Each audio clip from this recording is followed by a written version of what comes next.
আসসালামু আলাইকুম সুপ্রিয় দর্শক, জাতীয় পরিচয়পত্র বা এনআইডি কার্ড সংশোধনে নতুন সিদ্ধান্ত নিল নির্বাচন কমিশন সিএসসির পক্ষ থেকে।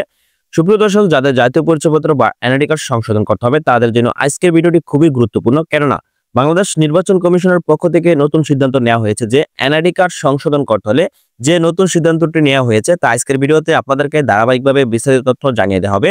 সুপ্রিয় দর্শক, বাংলাদেশ প্রতিদিন অনলাইন পোর্টালে প্রকাশিত একটি প্রতিবেদন দেখতে পাচ্ছেন। এনআইডি সংশোধনে শুনানিতে সাড়া না দিলে আবেদন বাতিল। আপনারা সকলে অবগত আছেন যে জাতীয় পরিচয়পত্র বা এনআইডি কার্ড সংশোধন করার জন্য অবশ্যই অনলাইনে আবেদন করতে হয়। তবে অনলাইনে আবেদন সম্পূর্ণ হয়ে যাওয়ার পর কিছু কিছু সংশোধনের আবেদনের জন্য সরাসরি শুনানিতে ডাকা হয়। থানা নির্বাচন অফিস বা জেলা নির্বাচন অফিসে সরাসরি সাক্ষাৎকার বা শুনানিতে ডাকা হয়। সেক্ষেত্রে অবশ্যই সংশোধনের সপক্ষে যে সকল প্রয়োজনীয় কাগজপত্র অনলাইনে সাবমিট করছেন সেই সকল প্রয়োজনীয় কাগজপত্র হার্ড কপি এবং আবেদন কপি নিয়ে সরাসরি নির্বাচন কর্মকর্তার সাথে সাক্ষাতে যেতে হয়। তবে জাতীয় পরিচয়পত্র বা এনআইডি কার্ড সংশোধনের আবেদন করার পর শুনানিতে ডাকা হলে এবং সাড়া না দিলে সেই আবেদন বাতিল করে দেওয়ার কথা ভাবছে নির্বাচন কমিশন ইসি। এক্ষেত্রে 3 বার আবেদনকারীকে বার্তা দেবে সংস্থাটি। ইসির এনআইডি সেবা সহজীকরণ সংক্রান্ত কমিটির সভায় এমন সিদ্ধান্ত হয়েছে। কমিটির প্রধান নির্বাচন কমিশনার আবুল ফজল মোহাম্মদ সানাউল্লাহ ইতিমধ্যে সিদ্ধান্ত বাস্তবায়নের পরিচালককে যথাযথ ব্যবস্থা নেওয়ার নির্দেশনা দিয়েছেন।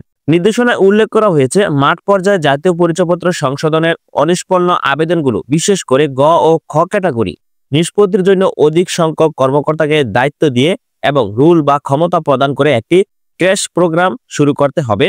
একই সঙ্গে অন্যান্য ক্যাটাগরির অনিষ্পন্ন আবেদন নিষ্পত্তি করার ব্যবস্থা নিতে হবে।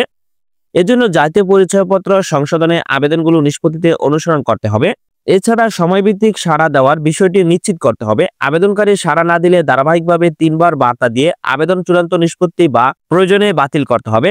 জাতীয় পরিচয়পত্র বা এনআইডির মহাপরিচালক এএসএম হুমায়ুন কবির এই বিষয়টি বলেন, ঝুলে থাকা 4.25 লাখ সংশোধন আবেদন 3 মাসে নিষ্পত্তি করার চেষ্টা করব যাতে দুর্নীতি করার সুযোগটাই কমে আসে। তিনি আরো বলেন, আমাদের একটা বড় সমস্যা হচ্ছে আবেদনগুলো নিষ্পত্তি করতে পারেনি। কমিশনের অনুমতি দিয়ে লোকবল কম নিয়ে হলেও 5 থেকে 10 দিনে বা 1 মাসে হাজার হাজার আবেদন নিষ্পত্তি করতে পারবো না বা অসম্ভব। আমি আশা করছি যে খুব শীঘ্রই দেখতে পাবেন আমরা একটা ক্র্যাশ প্রোগ্রামের পরিকল্পনা করেছি। আগামী 3 মাসের মধ্যে একটা উল্লেখযোগ্য উন্নতি দেখতে পাবেন। এনআইডি মহাপরিচালক বলেন, অতিরিক্ত লোকবল নেওয়ার উদ্যোগও নেওয়া হয়েছে নির্বাচন কমিশন সিএসির পক্ষ থেকে।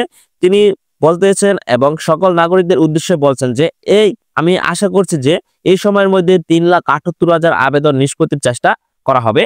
সুপ্রিয় দর্শক, জাতীয় পরিচয়পত্র বা এনআইডি কার্ড সংশোধন করার পর যদি শুনানিতে ডাকা হয় সেক্ষেত্রে অবশ্যই আপনার মোবাইল ফোনে এসএমএস করে জানিয়ে দেওয়া হবে। তবে একবার নয়, 2 বার নয়, সর্বোচ্চ 3 বার আপনাকে মোবাইল ফোনে মেসেজ করে জানিয়ে দেওয়া হবে যে আপনাকে শুনানিতে সরাসরি সাক্ষাৎকারে ডাকা হয়েছে।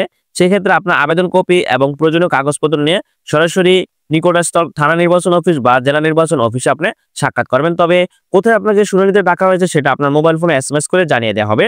সেই ঠিকানা অনুযায়ী আপনার প্রয়োজনীয় কাগজপত্র নিয়ে দেখা করবেন। সর্বোচ্চ 3 বার আপনার মোবাইল ফোনে এসএমএস করে জানিয়ে দেওয়া হবে নির্বাচন কমিশন সিএসির পক্ষ থেকে।